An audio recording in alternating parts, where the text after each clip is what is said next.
Welcome at IES, our International Ecopsychology Society.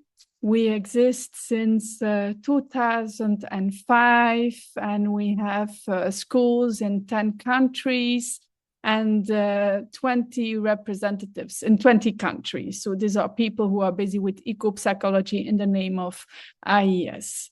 And what is ecopsychology? We are concerned about the relationship between humans and nature, and especially the well-being or the health of both. And this interdependency and the reciprocity between both are for us the core on which we work. We let inspire ourselves by different perspectives, theoretical and scientific based frameworks, eco-philosophy, psychology, sociology, anything that discusses the relationship or that can give us insights about the relationship between humans and nature and how we can do that better. So these theories we translate into practices so that people can remember, re-inner their connection with the natural world. That is very short what ecopsychology is, and you can read more about it on our website as well if you are interested. So with IES, we organize a lot of activities like these webinars. We try to do it monthly.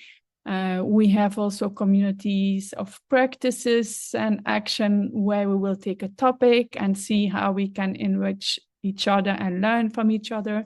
We do research, we work with projects, we organize international conferences as well. So, and for today, we start with a new initiative, yay, where we believe that it is important to bring networks together, to create a big mycelium, to foster that relationship between humans and nature, to do it better.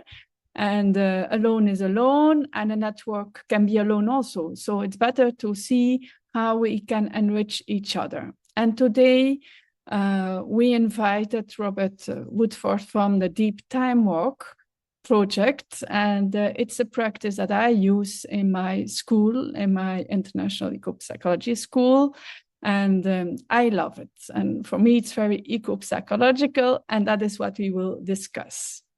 So, but first of all, we invite you to bring in the room and write it in the chat a natural being that is in your locality and that attracts your attention, or that you feel wants to be part of this celebration. So, Robert, I invite you to present yourself and take us, please, on this Deep Time Walk project. Well, that's kind. Thank you, Anne. And it's a great pleasure to see you all, or see many of you on your cameras, and the others with your names. My name is Robert Woodford. I'm one of the co-founders of the Deep Time Walk project, which was founded about 10 years ago. And that was the experience. I'm going to tell you a little bit more about its roots, but I've been involved in the project and in Deep Time Walks probably for about 13 or 14 years. My background is quite mixed. I'm actually a musician at heart, or my first degree was in music. And then I've studied regenerative economics at Schumacher College, which we'll talk about a little bit later on, Schumacher College, where the Deep Time Walk was, we might say, conceived. And then I also have a degree in an MSc in science and religion as well, which is also relevant really for how we contextualize and pluralize the Deep Time Walk as well. But I'll come on to that in a little bit.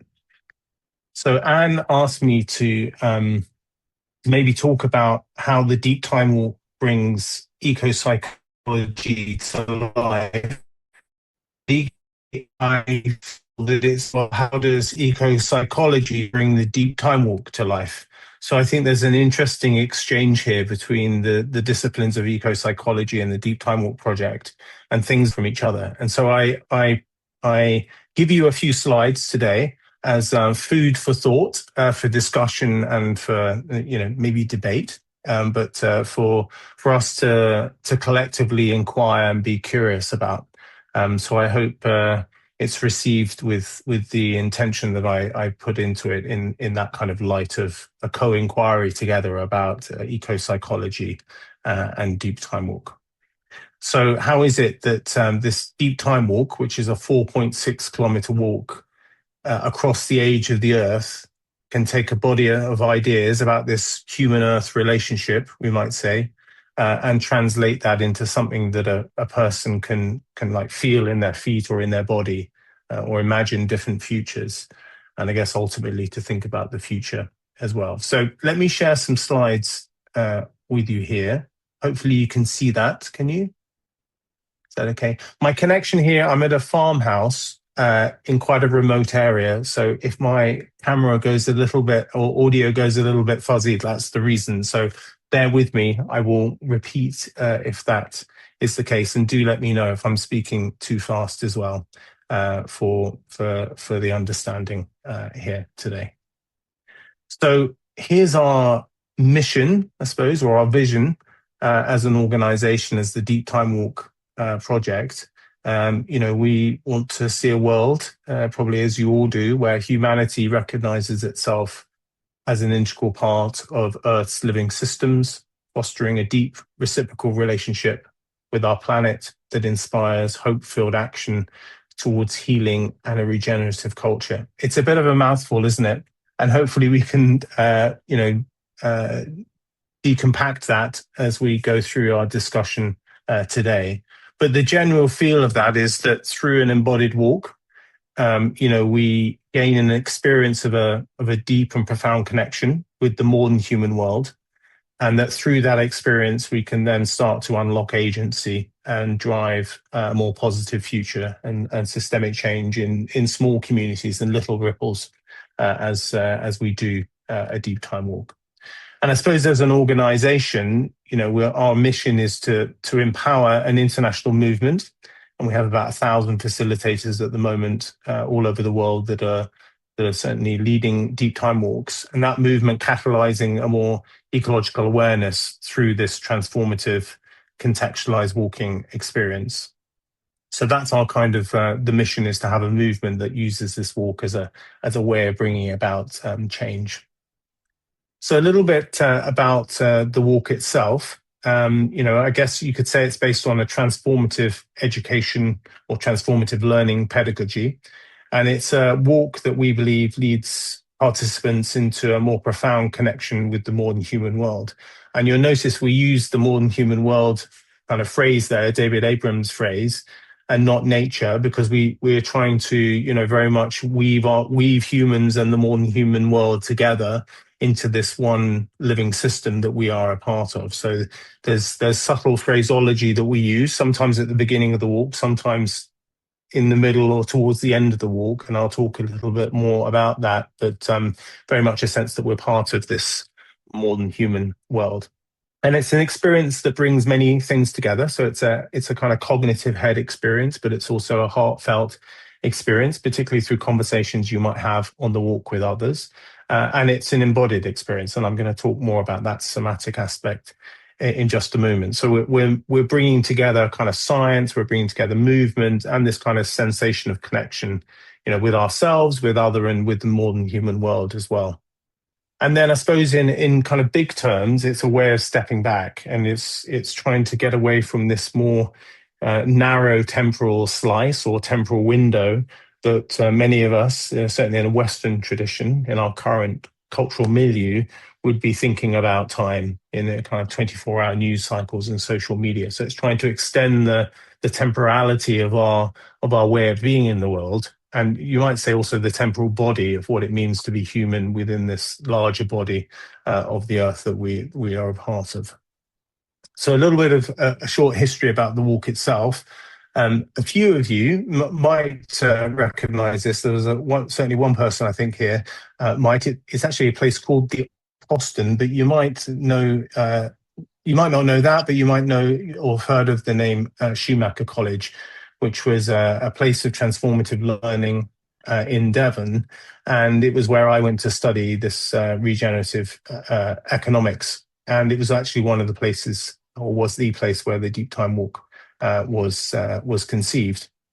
There's a few people here that I want to draw attention to. The college attracted many different teachers, and you have just a few of them on the screen in front of you. But the reason I put these particular teachers is because they very much influenced the work of the college, and they have in turn very much influenced the Deep Time Walk. So the two people you see on the left-hand side are Lynn Margulis and James Lovelock, and you may know them from their work on Gaia theory, and Lynn Margulis in particular, her work on championing endosymbiosis, an amazing scientist, and both of those taught at the college. On the right-hand side, again, you'll probably recognize these names. I'm sure they're very familiar to you in the eco-psychology community. You see Joanna Macy and also Arne Ness, two big proponents of deep ecology. And Stefan Harding, who was one of the professors at Schumacher College, was a good friend of James Lovelock and Arne Ness, and worked closely also with Lynn Margulis on a paper. And the Deep Time Walk is really like a synthesis of bringing these two things together in quite a unique way. So we're bringing together the science. In fact, the science that underpins the walk. We have a document that goes into the over 350 peer-reviewed scientific journals, is the kind of scientific evidence, but it's brought the aliveness, you might say, of Gaia theory and endosymbiosis and many other different things are brought to life, with also an approach of deep ecology. And so we're combining these things together into quite a unique experience. And the two people that were responsible for conceiving the walk, and I actually happen to be in the home of one of them, which is a great joy for me today at the moment. I'm actually in Portugal at Sergio's house. And he was one of the co-creators with Stefan Harding of the Deep Time Walk. And they together created this quite unique experience, which I'll hopefully share a little bit more about that for you now. If I give you this picture, it's because we have a feature on our community network, which we call a Walks Wall of Love. And we asked the facilitators all over the world to put a photo of their walks when they lead them with a small group. And this is just a small snapshot of some of those walks that we have there. And just to give you a sense of the variety of the types of walks, there was just a couple of weeks last year where we had, I think there was a guided forest therapy walk at an international conservation center in the States. There was a walk at a Tempran. There was a walk at Newcastle University in England for their English literature studies. There was a walk with some friends in Jakarta. There was a walk actually at Nova University in Lisbon for 50 students. There was a walk for a training course for peace activists from Palestine, Israel, Spain, and Romania. And there was a walk in Bangkok for the climate festival there. And that was just in a small period of time. And that's just the photos that get uploaded. So probably many other deep time walks happening at that particular time. So I hope maybe it shows you the variety of ways in which a deep time walk is being used within different communities and different universities. And it's also being used in organizations as well. And just a few examples of those here. So we're seeing quite a diverse usage of the walk. And I think that shows to a certain extent the way in which the walk can be contextualized for different audiences and for maybe some of the outcomes that the walk is trying to achieve. And again, I'll talk a bit more about that in a short while. I suppose many projects have a theory of change. This is our theory of change. It's a bit like the kind of Walk Experience Act, but this is that through the deep experience that someone has, it's a heart, head, hands, deep experience, that through that leads to a deep questioning. And in that sense, it's also creating community. And through that deep questioning, it then drives a greater commitment towards positive action. And we see that as a cyclical process within it. And I'll explain some short evidence based on that as well at the end. So that's a general overview. But when Anne asked me to talk specifically to the eco-psychology community, there were three major areas that I thought would be interesting to shine a light on for the short talk today. And the first of those is the sense of the somatic, the embodied. The second is what I am, perhaps a bit. It's not great. It's not a great word, and maybe there's a lot underneath it. But something called contextual plurality. So maybe I can try and unpack what I mean by contextual plurality.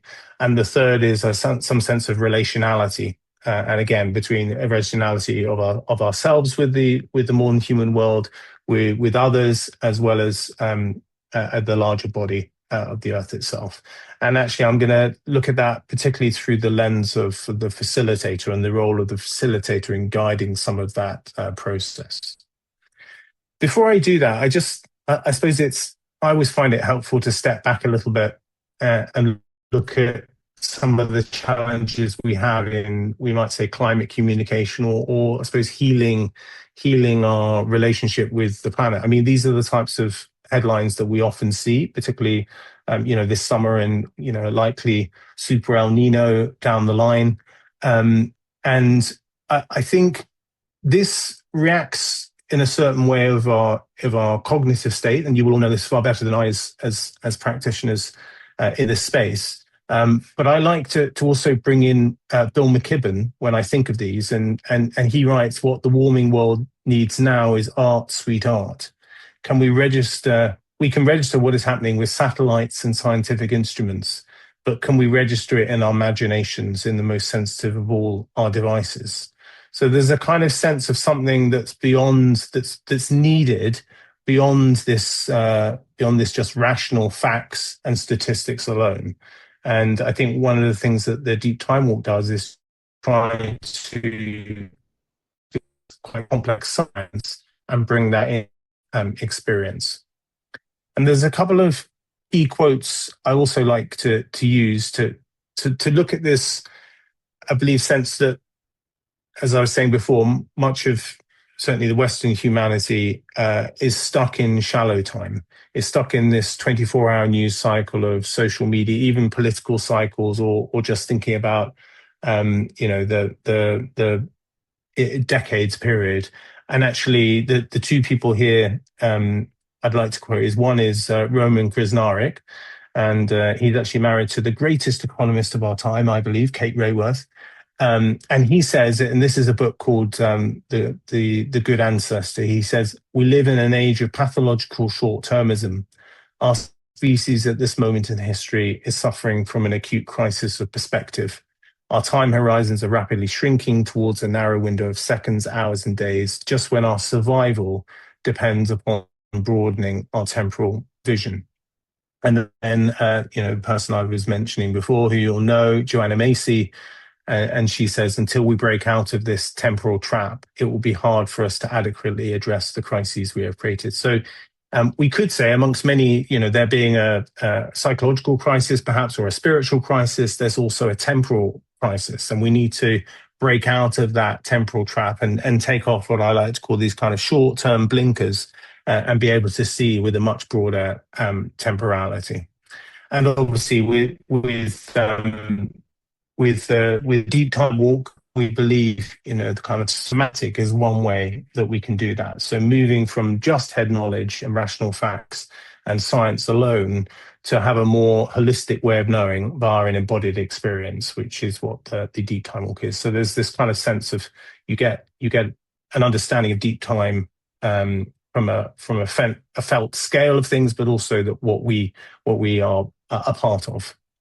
So in the walk, I don't know how many of you are aware of what the walk is, so I'll give a short introduction to this. We have the walking metaphor, of course, and we are walking 4.6 kilometers. And that takes people on a deep time walk through 4,600 million years, so 4.6 billion years in time. And on that scale, every meter is 1 million years, and every kilometer is 1,000 million years, or a billion years in time. And I remember Stefan also, when he used to lead a walk, he used to say, "Oh, we should just pack up our bags now and go back. Isn't that surely enough to give some kind of sense of the immense age of our Earth?" So every step you're walking on that scale is 500,000 years, and through time, with the scale of one meter equals 1 million years. And I suppose it's an act, isn't it, of when you're walking and you're not inside a boardroom or in a lecture hall, and you're not projecting it onto a screen or using a clock metaphor. Walking at 1 million years per meter does something that a diagram is not able to do. And what it's doing is it's enrolling the legs, it's enrolling the breath, it's enrolling our inner body, you might say the sweat that's also coming about. So it's this kind of sense of deep time as broadening our temporality. And actually, when we do our job right, it's actually broadening ourselves to understand ourselves as part of this wider body of the Earth as well. To give you a kind of sense of the pedagogy of what we're doing, there are 18 stops on a deep time walk, a typical deep time walk. We call these Earth stations. And this is, as a facilitator, you would guide a group of 15 to 18 people, perhaps, through these 18 stopping points. And these are some of the major revolutions that have happened in Earth history. And through each one of these Earth stations, we're really developing, yes, the faculties, but also the body into ways of knowing the Earth from a different perspective, a deeper sense of belonging. So we learn how we're made up of stardust, how the moon formed, and the importance of the moon, today. We learn about the theories of how life might first have come about, through to oxygenic photosynthesis, to the formation of complex cells that are still part of our bodies today in the mitochondria, I should say, in the oxygenic photosynthesis, obviously in the oxygen, that we're breathing, through to more multicellular life, through to plant life and soil ecosystems, and flowering plants, through to some mass extinctions as well, which is a difficult concept to explain on the walk and to hold the group space for as well. And then, to cut a long story short, or 4.6 billion years short, the last 1 meter of this space that you are on this walk is obviously 1 million years. And on that scale, the last 25 to 30 centimeters is the span of Homo sapiens. And then the span of the Industrial Revolution is 1/5 of a millimeter. And there's something that happens at that point. It's sometimes called an aha moment or a eureka moment, but there's some kind of sense of this deep ancientness of the Earth. And I suppose it's not just that it's felt in your bones, but it is your bones. And what I mean by that is, at the Cambrian explosion, we understand the formation of bones and backbones and circulatory systems that are a part of us now. So it's not just a kind of we're feeling it as a tiredness in our muscle. It is the sense that we are part of that was evolved over time, and that's why it's embodied. It's embodied because it is a macrocosm of the microcosm of the macrocosm. And as we go through the walk, a skilled facilitator will take people through all of these connections that we have as humans to the more human world. And of course, the end of the walk is a difficult moment, which I will talk about in just a moment in time. And I suppose the second part of what we're doing is inviting people into maybe a different way of seeing, or another way to put that is to broadening their worldview. And this isn't necessarily saying it's a replacement of a worldview, but we're trying to broaden the temporality of someone's worldview. And through that, what we're trying to do is deepen ecosophical relationships, a kind of Arne Ness word for that, but relationships with the modern human world at these different Earth stations. And again, a good facilitator over the course of the week will over the course of the walk, we'll try to nurture ways in which we might talk about the earth, and through different use of language and through explanation and exercise, maybe role play or poems and music, what we're aiming to do is move from what we might call more of a shallow ecology to a deep ecology. So moving from a more anthropocentric perspective, where humans are like the epitome of evolution, to seeing ourselves as part of this wider whole, which would be a more ecocentric perspective. Seeing or sensing the earth not as a dead rock and a mechanistic machine, but that we're part of a living planet or part of Gaia. And that, particularly towards the end of the walk, looking at alternatives to extractivism and unlimited growth. And, I'm sure with this community, not being a collection of objects in Thomas Berry's word, but a communion of subjects. And, this is I suppose, fodder that we talk about in our training. But you can see the kind of sense of what we're moving from a shallow ecology to a deep ecology through the course of the walk.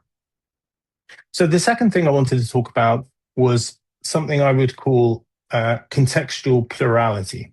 What do I mean by that? I mean that every walk is different, and every walk is in a particular place with a particular facilitator, with a particular group of participants, or what we might call a community, certainly a community that is forming within a particular living ecosystem.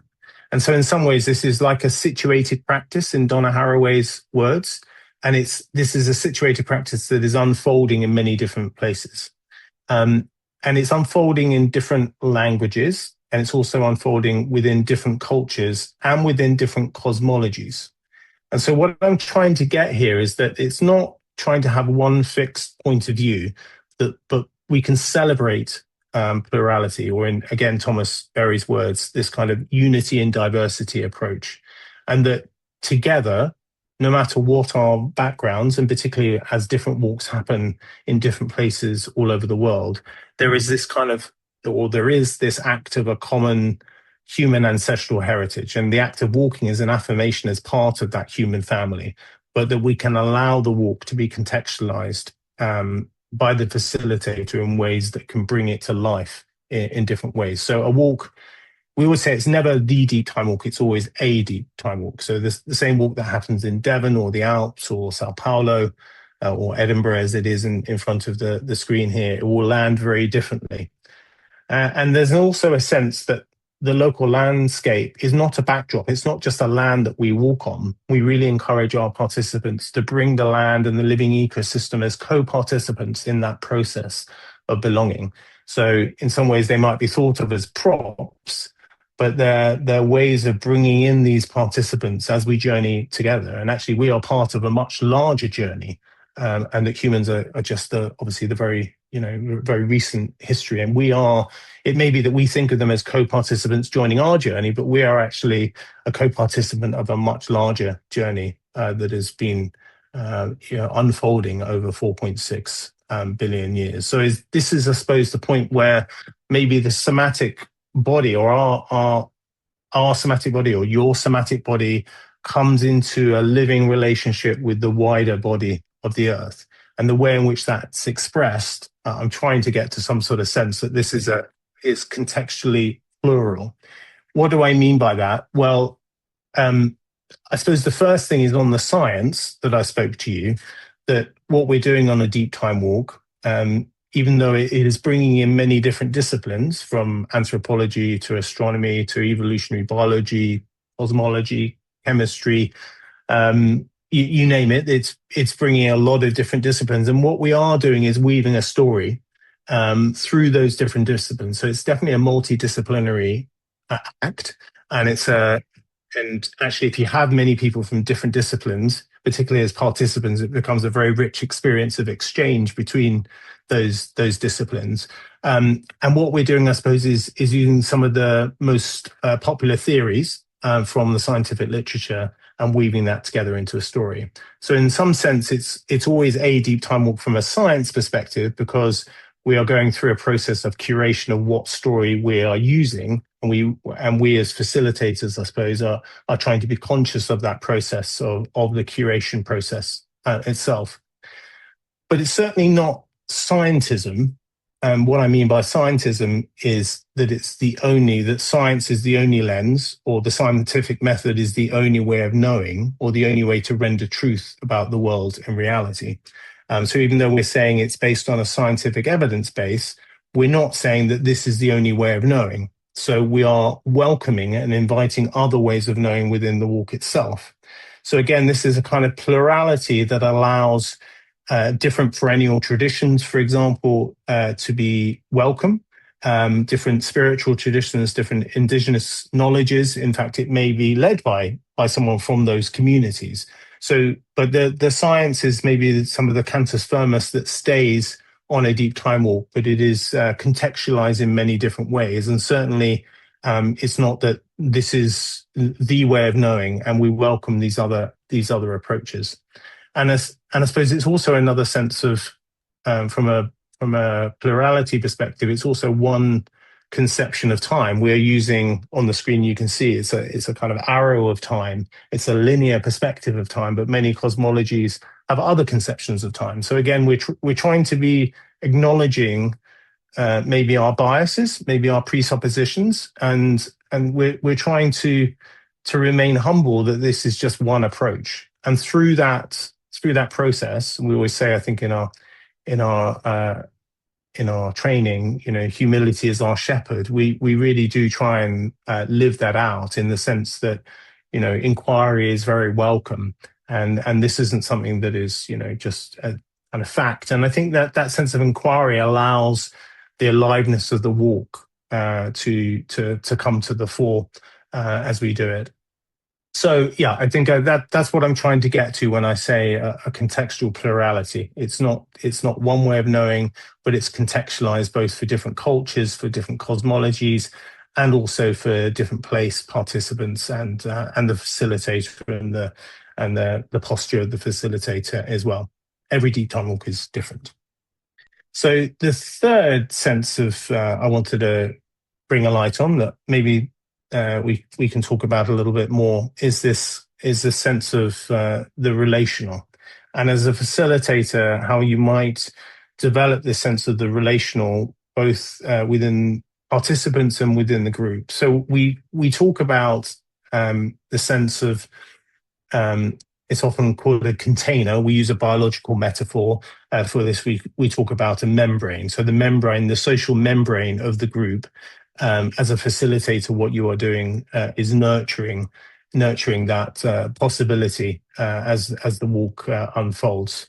And I suppose there's a few ways in which that happens. So I've mentioned to you so far the sense that we have Earth stations, and these are these 18 different stopping points. But we also have the icon on the left here, which is the kind of welcoming space, and the icon on the right, which is also the last Earth station. And two very important things happen at those, which I'll talk about in just a little while. But what we also have between these spaces, between these Earth stations that a facilitator might talk about or give an exercise for, we have what we call these spaces in between. So these are like in musical terms, Debussy says, music is the space between the notes. So there's some magic that can unfold between these Earth stations.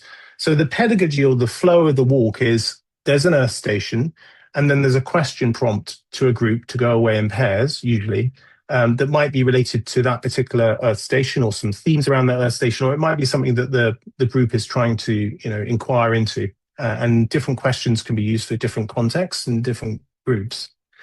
And I suppose what's happening here is we are quite deliberately trying to nurture this cell membrane as the walk goes on. I like to think that a facilitator is also helping, and all the participants are helping create community as they walk, because by the end of the walk, you've spoken, and often quite vulnerably, depending upon the questions that are used by the facilitator, you are inquiring and creating this sense of trust between the group. And that's very important, because at the end of the walk, we're obviously walking to what we might call the Anthropocene, although we contest the nature of that framing a little bit. But as we get into that and some of the precariousness of the present moment, that trust and the strength of that cell membrane to hold community is very important, because particularly from things like eco-anxiety perspective, being able to hold that space is an important part of what a facilitator does. And I mentioned the end of the walk. We believe that this is like the emotional peak of the walk. So you might walk, this is the deep time walk going from 4.6 billion years ago on the left-hand side to the present day on the right-hand side. And this will be very different for every walk that you do, but there is some sort of sense of ebbing and flowing and some peaks and troughs to the emotional journey that a participant might have. But we definitely see that at the end, there is a kind of sense of an emotional peak at the walk, at the end of the physical walk itself. So I just want to compare that with what you might know as the classic story arc, which is, in many books, I'm not saying this is all books, but this would be the classic one where 3/4 of the way, the kind of or the climax of something happens in this book or in this film.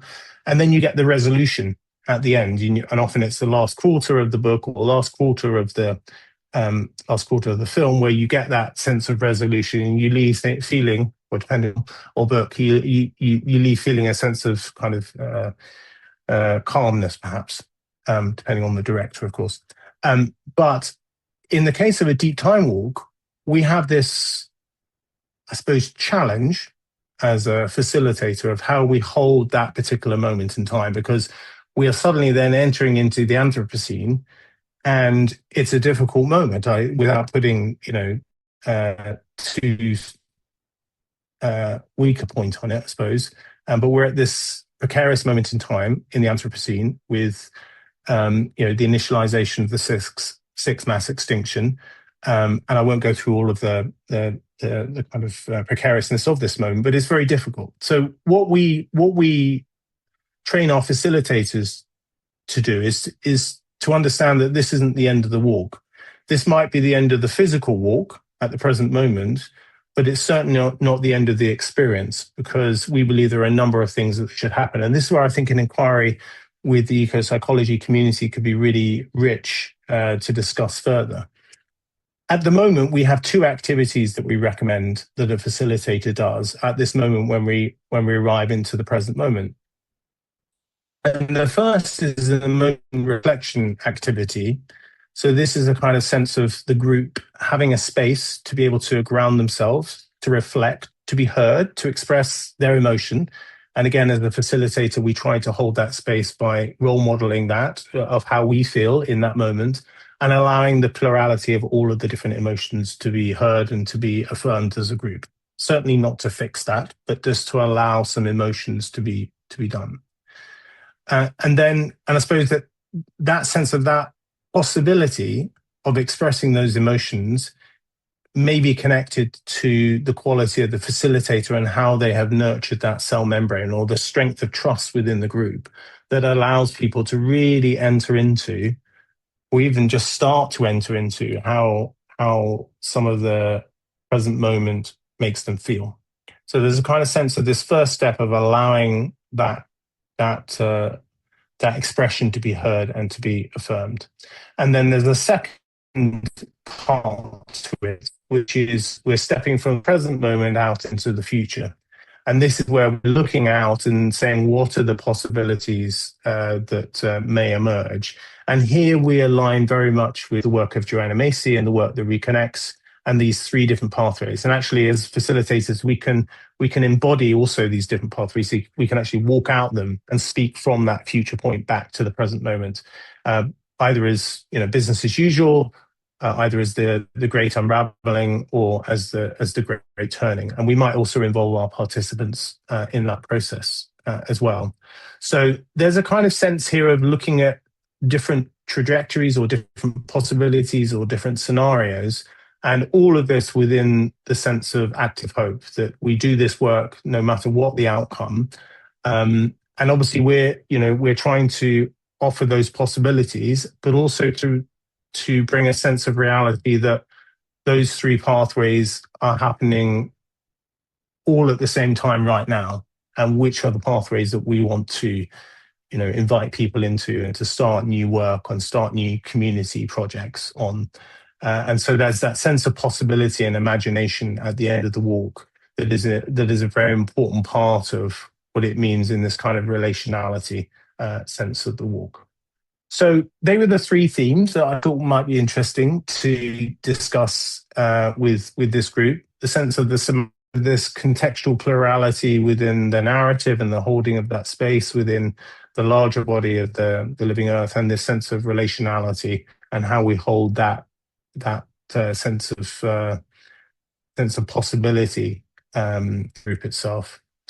The last slide I wanted to share was this one, which is the different outcomes that we've tracked. So we did a survey before the walk and after with 185 participants, and saw statistically significant increase across all the 7 measured qualities. So that's awe and wonder, ancientness, connection to the earth, the consequences of the current crises, a sense of hope for the future, a sense of commitment for personal change, as well as for systemic and political change as well. And you can read the paper, we can share that afterwards. So that is my little, I suppose, prompt or inquiry with you all. And I hope that it's been good food for thought and for discussion. Thank you, Robert, for this amazing presentation. I love so much the deep time walk. I use it in my practice, also in the training of EcoTuner, where we help, where we teach people to become facilitators of nature reconnection with groups. And it's one total day that we use in this training. We start with the deep time walk. Now I have ecotuners who are trained also in this deep time walk, so it's nice to invite them to do it with their colleagues.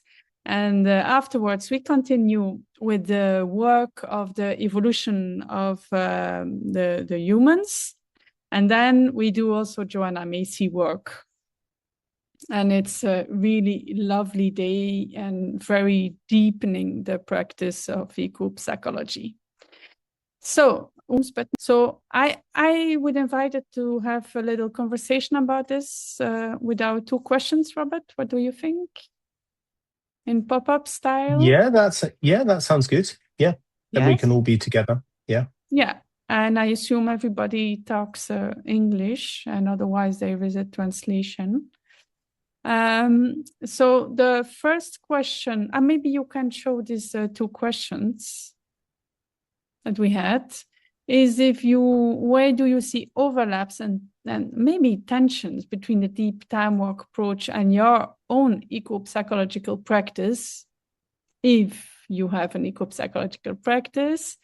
And the second one, as this is more cross-pollination webinar, where we want to bring also our networks together and learn from each other, what could be, when you bring these networks together, what can we make possible that neither of us could do alone? And that's what we wanted to explore with all of you. Let's open the floor for your reflections on one or the other question. And was particularly interested in if you practice eco-psychology, how do you practice a deep time walk already? And if not, what do you think it could enrich, how it could enrich your eco-psychological practice? And maybe in the other direction as well. Maybe you missed something. So I don't know what is clearly the eco-psychological, but I think that I know what that means, because I think that perhaps I have a natural practice about that, because I'm eye leader, and also I practice. I'm a facilitator for the deep time walk, and I'm facilitator for the climate risk, biodiversity, etc. So I'm facilitator for a lot of kind of risk. So I try to raise the awareness of the people about this whole kind of subject, and more and more I grow. I, I became quite animist more and more because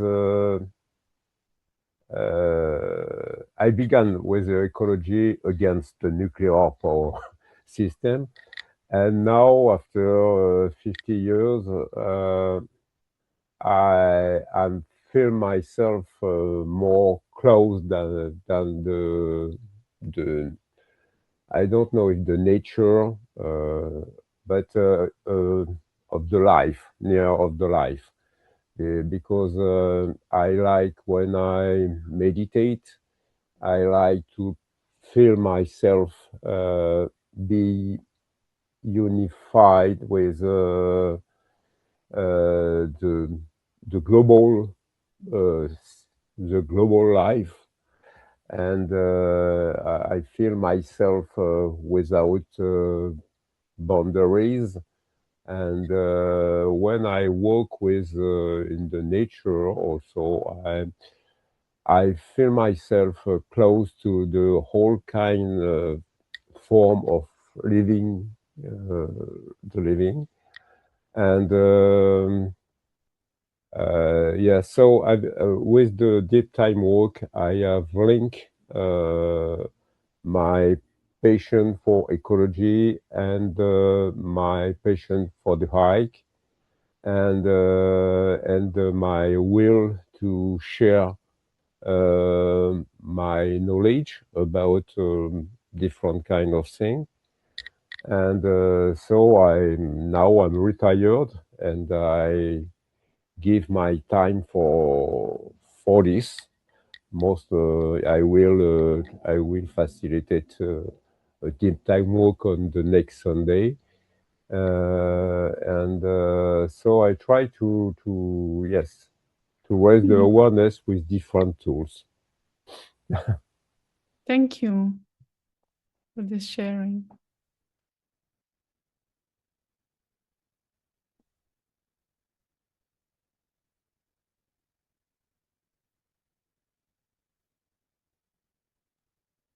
I can say something. Yes. Thank you Robert, for your presentation. It was very, very interesting. I'm in the IES network, so and I come from the ecological part of the eco-psycho. And I felt very very close to this approach, and is what I also trying to bring in my seminars to integrate the science point of view and the science knowledge with the deep ecology, as you called, or like evocative experience, emotional experience. And because I think that this integration is what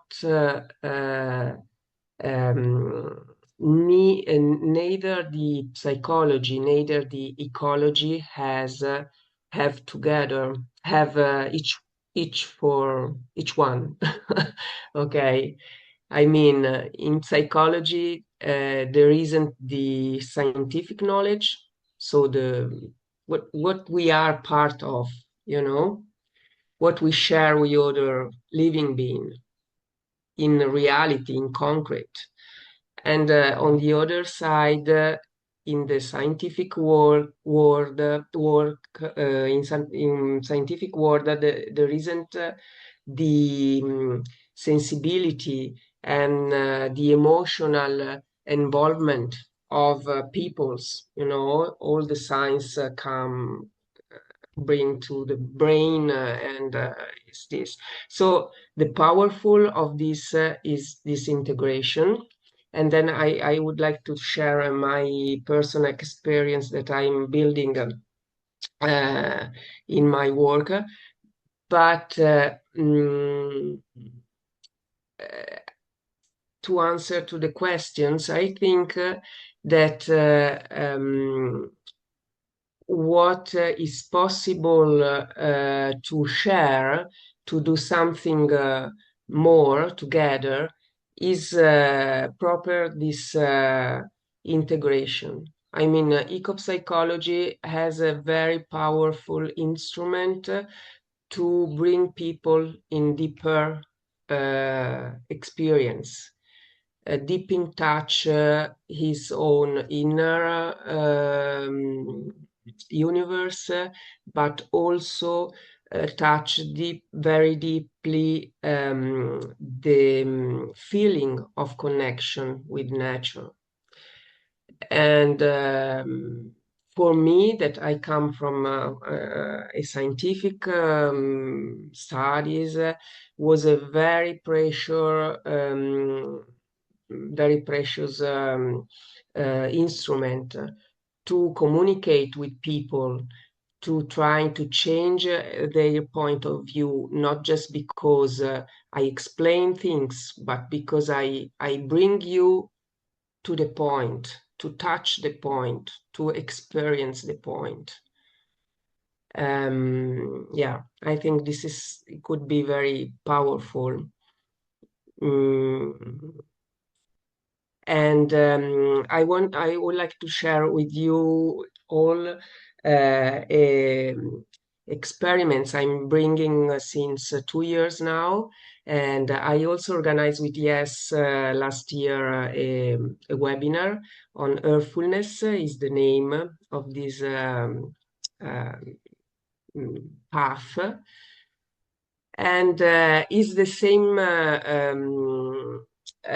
experiment, but instead of working, is a kind of visualization or meditation, okay, about the scientific knowledge of Earth cycles. So water cycles, carbon cycles, nitrogen cycles, web of life. And what I really felt the necessity to communicate with people in a way which was accessible,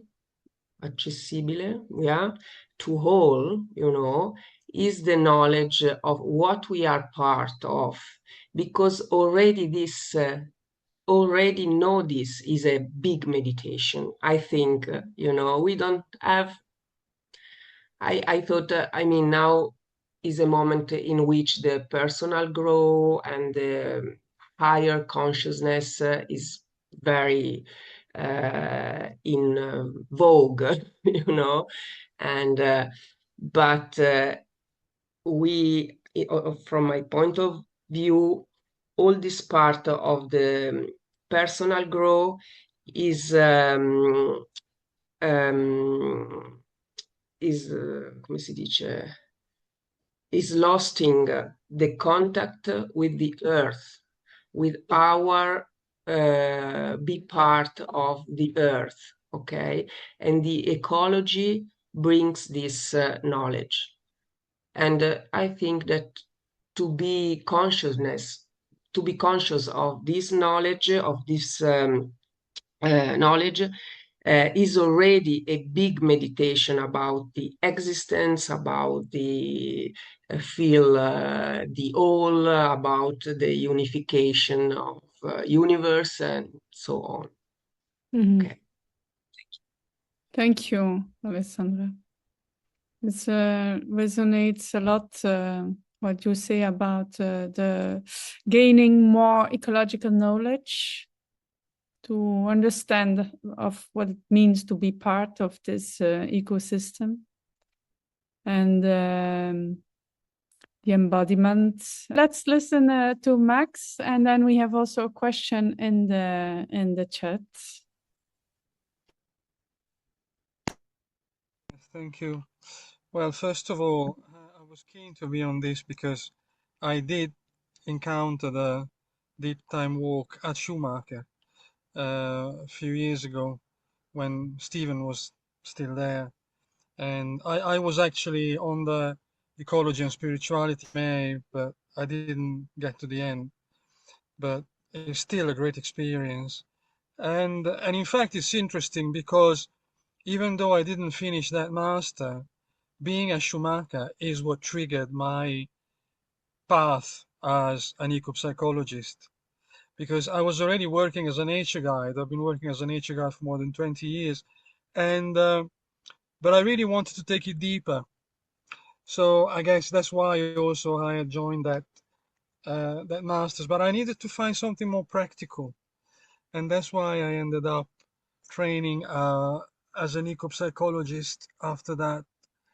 And so I mean, there's already a link there, at least for me, between the two, clearly. And there are a couple of thoughts that came to mind as I was listening. Well, one is that even when I mean, I still do work as a guide, you know, still my job, as well as doing, you know, trying to develop ecopsychology as a practice. You know, I take people to the Alps in various locations, you know, now I'm in the Aosta Valley, in the summer I'm in the Dolomites. I always tried to bring people's attention, for instance, to the fact that, you know, they're walking on a seabed. Because we seem to be oblivious, actually, most of the time, of where we are, just physically, geographically. It's like, and sometimes when I say, do you realize you're walking on a seabed? I can see, you know, the jaws dropping. Sometimes, not always. Some people don't seem to care particularly, but some people find it quite amazing. So I think this thing of just raising the awareness that, you know, we're living on a living planet, which is actually evolving. It's been evolved all this time and it keeps evolving. So, but one thing that particularly came to me today, and I had never thought of it, is because I personally have a very deep connection with plants. As my specialization really is plants, basically. And again, you know, this thing about, you know, green blindness and people don't seeing plants and all of this, which causes me a lot of pain. But I was thinking one could make potentially, and I mean, I'm thinking now about my own practice, something that I could develop. One could think of a deep time journey, maybe, you know, in the plants kingdom. Because when you think that we are the sort of the little last bit, you know, we came into the picture far later than plants. Plants have been here for far longer than us. So they carry so much wisdom and knowledge. And, you know, when I see people treating them as if they, you know, they're dead things or things that don't feel, just drives me mad. So, you know, just to raise awareness of how precious the plants are, plants, trees, and everything. So a thought that came to me that I had never thought of, to develop like an activity or a practice around sort of journeying back via, you know, the life of plants. So anyway, thank you for your contribution. It was nice to kind of go back to those memories of Schumacher. And yeah, thank you. Thanks a lot. Thank you, Max. I just maybe one comment that's of interest, that you may be aware that we have a mobile app at the moment, and that the mobile app you can use. You know, if you have a smartphone on iOS or Android, you can do a deep time walk with this app, and it tracks how far and fast you go and gives you the narrative. But at the moment, it's one narrative. It was written by Stefan Harding and Peter Oswald, and the narrative's called The Fool and the Scientist. It's about a scientist and a philosopher that go on a walk together. It's very, I mean, if you get the chance, if you haven't listened to it so far, I'd really recommend downloading the app. It's available without any charge and no adverts. But we are re-engineering the app at the moment to enable multiple different narratives. And that's interesting because what we want is the contextual plurality is not limited to human narrative, but we would also be interested in having other species narratives.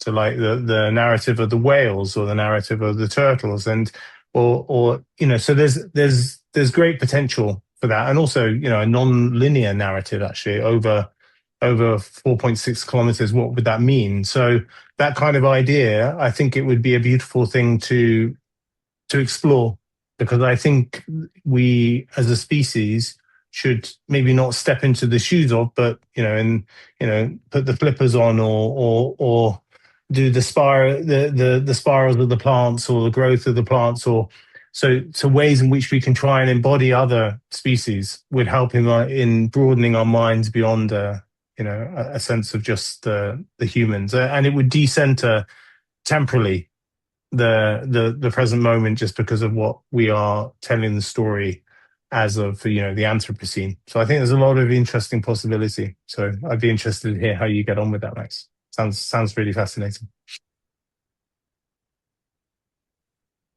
Thank you. There was a question from Sophie. Quite some time. I'm not in eco-psychology, but I'm trained in a deep time walk and would love to hear what eco-psychologist thinks of Robert's inquiry on the last integration part of the walk. Can you be more specific what you would like to hear about that? So I think especially in relation to the emotions, because sometimes indeed emotions can be quite strong, and of course leaving space for them to be named and heard. That helps a lot, but I was wondering if there had been other... Yeah. Well, we do the same. We use the work of Joanna Macy. Okay. Or you have Glenn Albrecht, the Earth Emotions. You can develop workshops around these emotions and with cards or whatever to speak about these emotions. But what is important is to give space to these emotions. Okay. So when you say you use Joanna Macy's work, which part of the spiral then? Well, for me, for example, because it always depends how many time you have, if you're going to see each other back. But here, I presume you mean just after this feeling, or just open the space and talk about it. Maybe I can be more specific. Indeed, I've been thinking that I need to provide the whole afternoon, like in the morning the walk, and in the afternoon really the space for this. Yeah, and you can do the mandala of the truth, for example. Yeah. But it's very powerful. This is very good to do. Okay. And what I do is the gifts of the ancestors and the gifts of the animals, and it's different. But you go also through a kind of process where you become very grateful, which is another emotion and gives another perspective again. And the other possibility could be the mandala of the truth, which or the gratitude, whole her spiral. You can do, yeah. Okay. I see you, Alessandra, but I'm just looking if we have other people who mentioned something.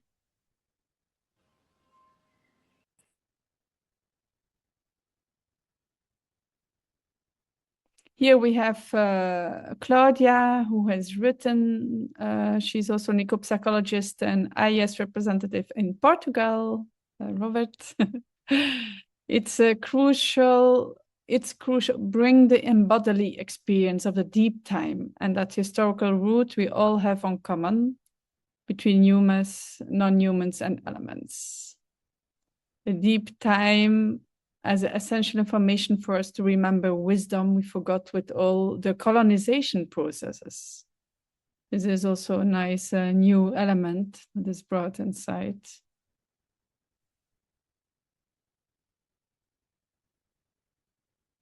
And here we have from Nadine, all experiments, reflections, and practices are useful, necessary to overcome the antagonisms, divisions, and rifts that are literally killing life on our planet.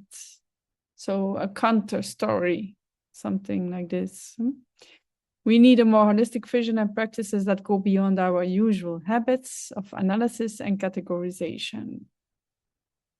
And more awareness, of course. And this is what the deep time work and eco-psychology bring. Absolutely. And on other fronts, we have Otto Scharmer works with this connection also through with head, heart, and body. Yeah, and a grand gathering. Welcome to the Eco-Psychology Congress conference, where we invited also the deep time work people, and where we will also have a deep time work. But I thought also as Alessandra was telling, eco-psychologists are, if I can say so, I'm always careful with this word, but experts, or maybe I like more the word artists of experience. And that is especially what I see sometimes the differences with people who are eco-psychological trained and people who are not eco-psychological trained and are practicing the deep time work, because I have seen both possibilities, that there is a difference in experience. And as in eco-psychology, we're really there to craft these experiences very minutious. We bring this into this facilitation of the deep time work, because we know where we want to get the people. And of course, not every Earth station will have that deep experience, because that's very personal. But there I see sometimes a difference.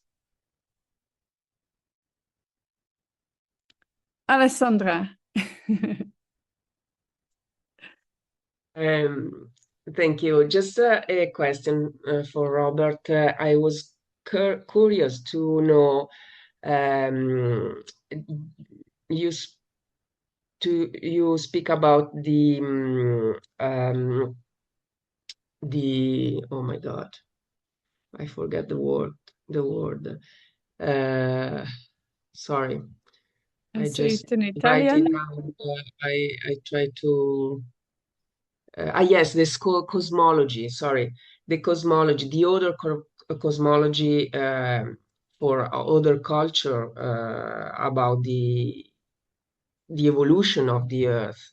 So I was curious if you used other cosmology or people of other culture participated to the work, what happens and how it match our Occidental vision, Western vision to the other vision.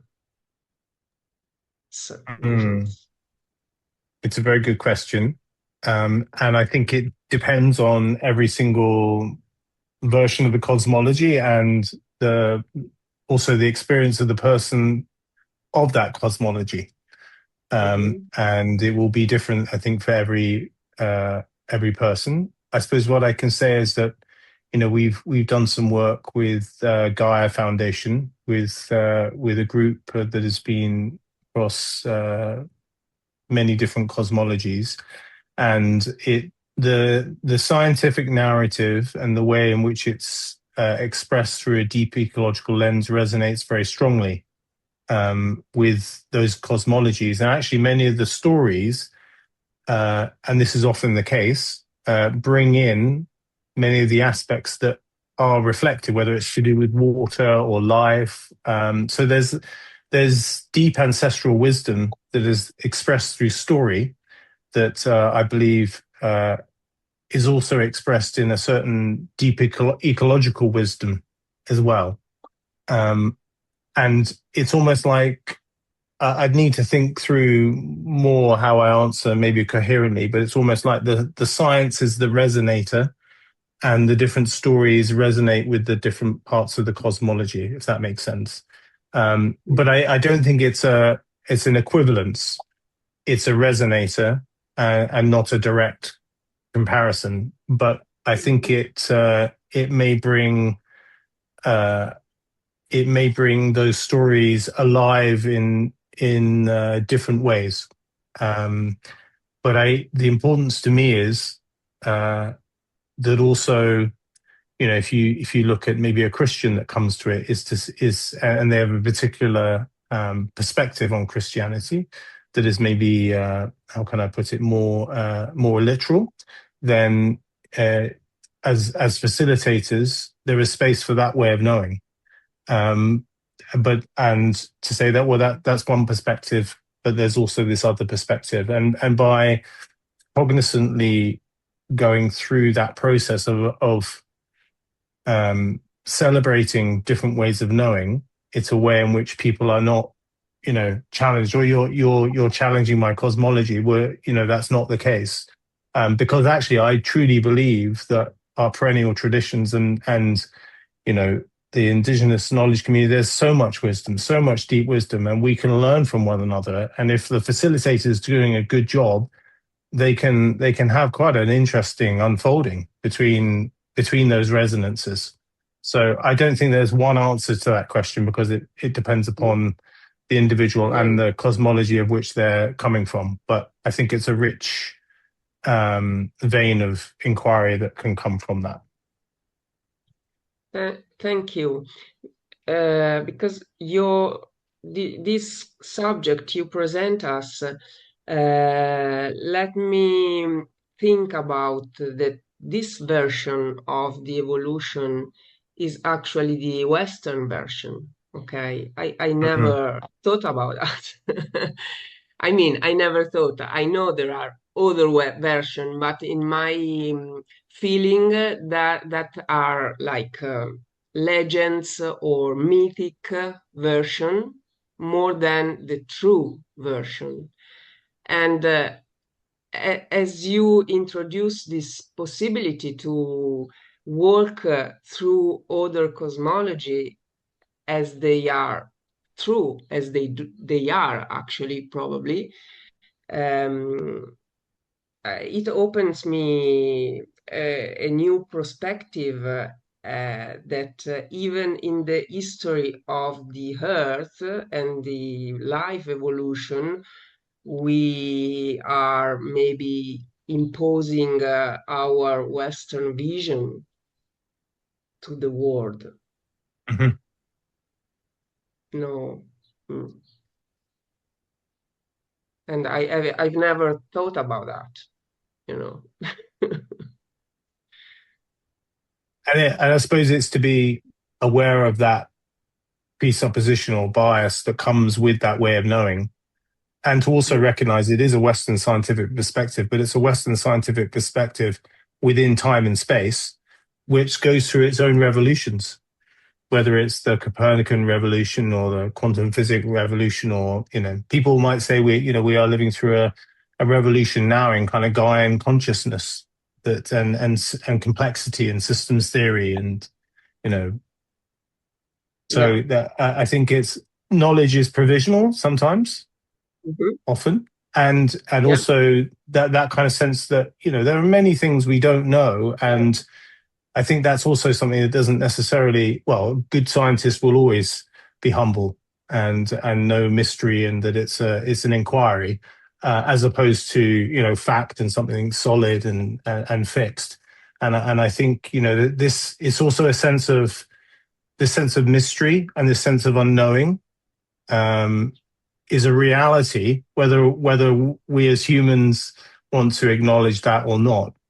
That we there's so much we don't know, and so much greater that we're a part of that is a mystery, and that's amazing.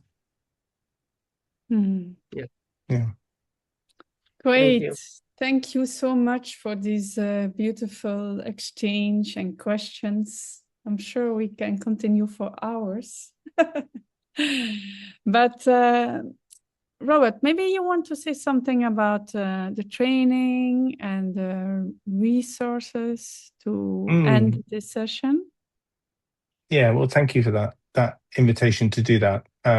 There are a couple of slides I've got left, but this is just if you haven't done a deep time walk yet and you wanted to with a person, we now have a global map.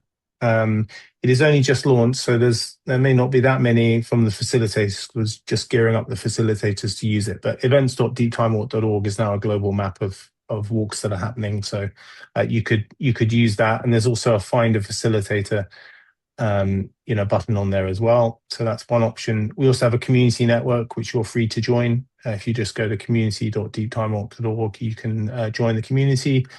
We do have many different resources. They're now in English, French, Dutch, Spanish, and Mandarin. So the list is growing over time.